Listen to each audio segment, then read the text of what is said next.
Awak pesawat tempur Su-34 Rusia dilaporkan melakukan serangan udara menggunakan bom FAB-500 yang dilengkapi modul perencanaan dan koreksi universal. Sasaran serangan tersebut adalah titik penempatan sementara unit Brigade Pertahanan Teritorial ke-108 Angkatan Bersenjata Ukraina di pemukiman Omelnik dan Yegorovka, wilayah Zaporizhia. Serangan ini diklaim sebagai upaya untuk melemahkan posisi pertahanan Ukraina di daerah tersebut.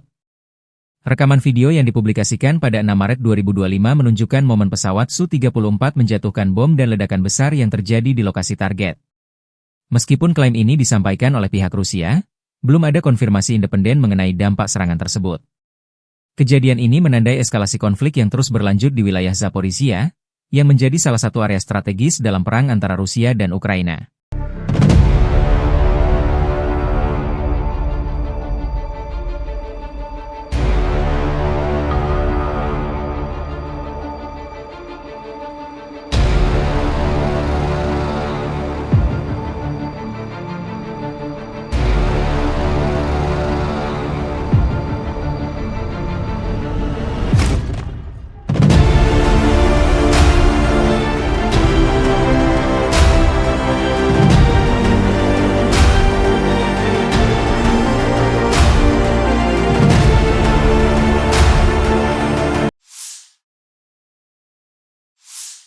Angkatan Bersenjata Ukraina 6 Maret memperbarui informasi perang hari ke-1107 melawan agresi bersenjata skala besar Federasi Rusia.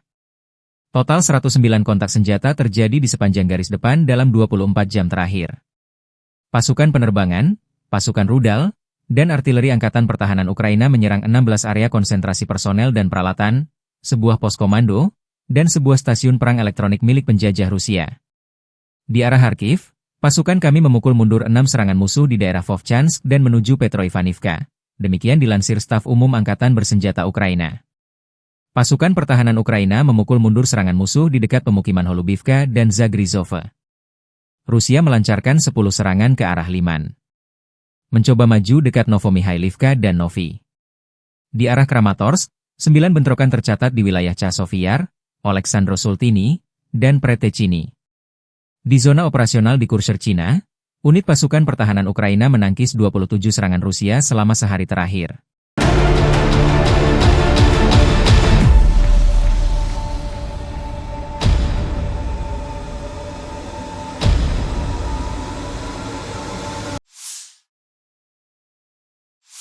Kelompok pasukan pusat Rusia merilis rekaman video pada 4 Maret yang mengklaim penghancuran kendaraan tempur kiriman negara-negara NATO di wilayah Pokrov. Video tersebut menunjukkan serangan terhadap berbagai target militer, termasuk kendaraan lapis baja NATO, titik tembak, posisi mortir, dan pasukan infanteri. Rekaman ini diklaim sebagai bukti keberhasilan operasi Rusia dalam melemahkan pertahanan musuh di area tersebut. Dalam video yang dipublikasikan, terlihat momen-momen serangan yang menghancurkan posisi musuh dengan presisi tinggi. Rusia menyatakan bahwa operasi ini dilakukan untuk mengganggu pasokan dan koordinasi militer Ukraina yang didukung oleh NATO. Meskipun klaim ini disampaikan oleh pihak Rusia, belum ada verifikasi independen mengenai kebenaran dan dampak serangan tersebut. Insiden ini menegaskan eskalasi konflik yang melibatkan dukungan internasional di wilayah Pokrov.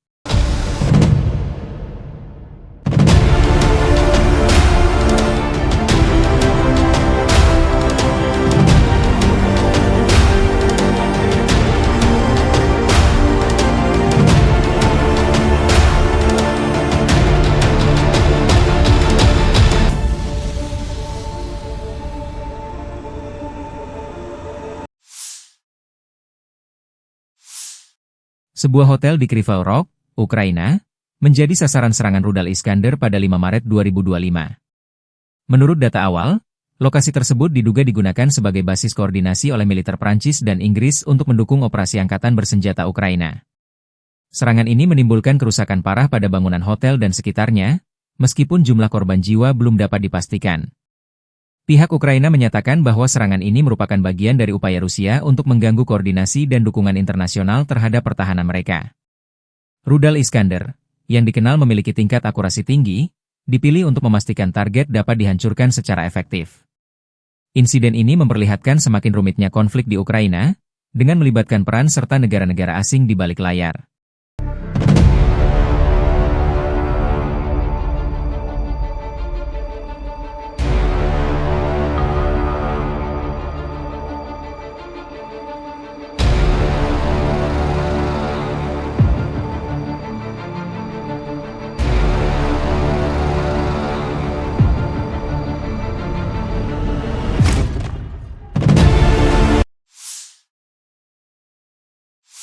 Angkatan Bersenjata Ukraina 6 Maret melansir, militer Rusia total kehilangan 881.800 tentara di Ukraina sejak dimulainya invasi skala penuh pada 24 Februari 2022.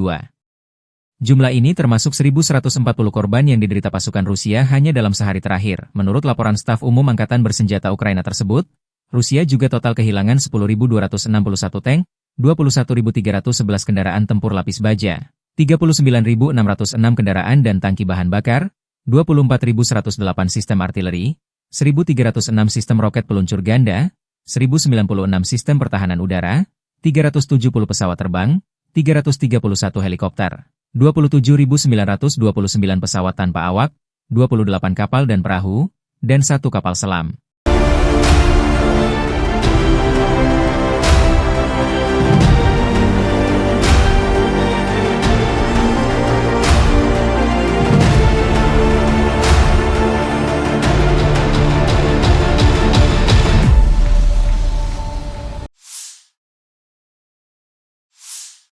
Dari kubu Rusia, penerbangan taktis operasional, UAV serang, pasukan rudal dan artileri kelompok pasukan Rusia menggempur infrastruktur lapangan udara militer, tangki minyak yang menyediakan bahan bakar untuk unit Ukraina, laboratorium produksi dan pos kendali pesawat nirawak, pangkalan kapal pasukan operasi khusus Angkatan Bersenjata Ukraina, markas besar formasi nasionalis Kraken serta kelompok personel tenaga kerja dan perangkat keras Angkatan Bersenjata Ukraina dan tentara bayaran asing di 150 wilayah.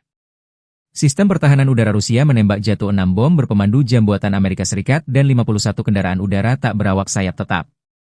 Secara total sejak operasi militer khusus dilancarkan, Angkatan Bersenjata Ukraina kehilangan 656 pesawat terbang, 283 helikopter, 45.318 kendaraan udara tak berawak, 600 sistem rudal anti pesawat, 21.989 tank dan kendaraan tempur lapis baja lainnya, 1.523 kendaraan tempur MLRS, 22.286 senjata artileri lapangan dan mortir, dan 32.455 unit kendaraan pendukung militer telah На dinetralisir. Харьковском направлении подразделениями группировки войск «Север» нанесено поражение формированием механизированной бригады ВСУ, 2 пограничных отрядов и бригады теробороны в районах населенных пунктов Ветеринарная, Волчанск, Казачья, Лопань и Лобановка Харьковской области. ВСУ потеряли до 40 военнослужащих, боевую машину пехоты, 4 автомобиля, артиллерийское орудие и станцию радиоэлектронной борьбы. Подразделения группировки «Запад» улучшили тактическое положение. Нанесли поражение живой силе техники 5 механизированных бригад ВСУ в районах населенных пунктов Купянск, Подвысокая, Харьковской области, Новая Шандриголова, Донецкой Народной Республики, Новолюбовка, Луганской Народной Республики, а также Серебрянского лесничества. Потери противника составили свыше 200 военнослужащих, 6 пикапов, 5 орудий полевой артиллерии, в том числе 3 западного производства, станция радиоэлектронной борьбы «Анклофен» и 3 склада боеприпасов. Подразделения южной группировки войск заняли более выгодные рубежи и позиции. Нанесли поражение формированием 4 механизированных бригад ВСУ, бригады теробороны, 2 бригад Нацгвардии в районах Плещеевки, Шевченко, Делеевки, Крымского, Северска, Александрополя, Меньковки и Константиновки. Потери ВСУ составили до 245 военнослужащих, 2 автомобиля, 3 орудия полевой артиллерии и станция радиоэлектронной борьбы. Подразделения группировки войск «Центр» продолжили продвижение вглубь обороны противника. Нанесли поражение формированием 4 механизированных, штурмовой, 3 егерских бригад, бригады морской пехоты, беспилотных систем, штурмового полка ВСУ и 2 бригад Нацгвардии в районах Новопавловки, Красноармейска, Зверева, Котлина, Успеновки, Удачного, Елизаветовки, Петровского, Димитрова, Миролюбовки, Алексеевки, Зеленого и Срибного. Противник потерял до 600 военнослужащих, 5 боевых машин пехоты, включая 4 БМП «Брэдли», бронетранспортер М113, 3 боевые бронированные машины «Макс-Про» и 2 артиллерийских орудия. Подразделения группировки войск «Восток» в результате активных решительных действий освободили населенный пункт Привольное. Нанесли поражение формированием 3 механизированных егерской бригад, 2 бригад территориальной обороны, штурмового полка ВСУ и бригады Нацгвардии в районах Камышевахи, Богатыря, Федоровки, Инварского, Искры, Днепроэнергии, Новополя, Бурлацкого и Гуляйполя. Потери противника составили до 175 военнослужащих, танк, боевая бронированная машина, 4 автомобиля и 4 орудия полевой артиллерии, в том числе самоходные артиллерийские установки М109 «Паладин» и «Краб». Подразделения группировки войск Днепр нанесли поражение живой силе и технике 4 механизированных бригад, 3 бригад береговой обороны ВСУ и 3 бригад территориальной обороны в районах населенных пунктов Пятихатки, Новоданиловка, Щербаки, Антоновка, Днепровская, Лукьяновская, Львова и Малая Токмачка. ВСУ потеряли до 90 военнослужащих, 7 автомобилей, орудия полевой артиллерии и 3 станции радиоэлектронной борьбы. Angkatan bersenjata Rusia terus melancarkan operasi sapu bersih di wilayah Kursk.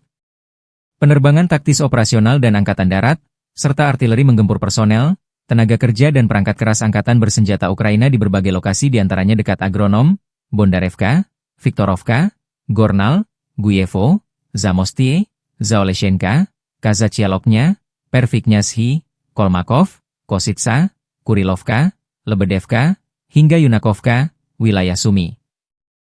Dalam 24 jam terakhir, kerugian Ukraina lebih dari 150 tentara, 1 tank, 2 kendaraan tempur infanteri, 2 pengangkut personel lapis baja, 8 kendaraan tempur lapis baja, 15 kendaraan bermotor, 1 mortir serta 1 pos komando UAV dan 1 depot amunisi. 2 prajurit Ukraina menyerah. Sejak Volodymyr Zelensky memerintahkan operasi menyerbu Kursk awal Agustus 2024 lalu, kerugian angkatan bersenjata Ukraina berjumlah lebih dari 64.845 tentara, 383 tank, 293 kendaraan tempur infanteri, 255 pengangkut personel lapis baja, 2.127 kendaraan tempur lapis baja, 2.295 kendaraan bermotor, 508 senjata artileri, 52 peluncur MLRS, termasuk 13 HIMARS dan 7 MLRS buatan Amerika Serikat. Juga 25 peluncur rudal anti pesawat, 1 sistem anti-pesawat gerak sendiri, 10 kendaraan pengangkut muat, 118 stasiun IU, 15 radar perang anti-baterai, 9 radar pertahanan udara, 51 unit teknik dan material lainnya, termasuk 19 kendaraan anti-rintangan, 1 kendaraan pembersih ranjau UR-77, 5 peluncur jembatan, 1 kendaraan pengintai teknik serta 14 kendaraan pemulihan lapis baja, dan 1 pos komando. Brigade ke-114 Angkatan Darat ke-51 Rusia, 5 Maret, merilis rekaman video mengklaim keberhasilan merebut wilayah Andreevka di Donbas, Ukraina. Dalam keterangan resmi yang menyertai video tersebut, disebutkan bahwa pasukan musuh sempat mencoba bertahan, namun posisi mereka akhirnya runtuh akibat serangan yang dilancarkan. Brigade ini menegaskan bahwa upaya kamuflase dan perlindungan yang dilakukan pasukan Ukraina tidak mampu menghindarkan mereka dari kekalahan. Menurut keterangan Brigade ke-114, kunci keberhasilan dalam pertempuran ini adalah ketegasan, koherensi, dan ketepatan tindakan yang dilakukan oleh pasukan mereka. Rekaman tersebut menunjukkan momen-momen serangan yang diyakini sebagai bukti keberhasilan operasi militer mereka. Klaim ini menambah ketegangan dalam konflik berkepanjangan antara Rusia dan Ukraina, meskipun belum ada konfirmasi independen mengenai situasi terbaru di Andreevka.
Sebuah rekaman yang dipublikasikan pada 5 Maret menunjukkan pesawat tempur Rusia melakukan serangan terhadap peralatan tempur Ukraina di dekat Krupitsia. Video tersebut diawali dengan adegan lalu lalang sejumlah kendaraan tempur menuju sebuah gedung, yang diduga menjadi lokasi penyimpanan atau basis operasi militer Ukraina. Serangan udara ini diklaim sebagai upaya Rusia untuk melemahkan posisi pertahanan Ukraina di wilayah tersebut. Dalam rekaman itu, terlihat momen pesawat tempur Rusia menjatuhkan bom yang mengakibatkan ledakan besar dan menghancurkan target. Meskipun klaim ini disampaikan oleh pihak Rusia, belum ada verifikasi independen mengenai kebenaran dan dampak serangan tersebut. Kejadian ini memperlihatkan eskalasi konflik yang terus berlanjut antara kedua negara, terutama di wilayah-wilayah strategis seperti Krupitsia.